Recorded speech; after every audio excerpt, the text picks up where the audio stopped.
वाईएसआरटीपी की सदर वाइस शर्मिला ने आज मौलाना जाफर पाशा सानी से उनके घर जाकर मुलाकात की।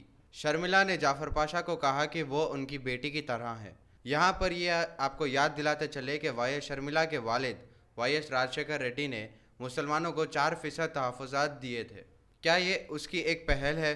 सियासती हलक़ों में यह अंदाज़ा लगाया जा रहा है कि मौलाना जाफर पाशा सानी क्या सियासत से रुजू होंगे।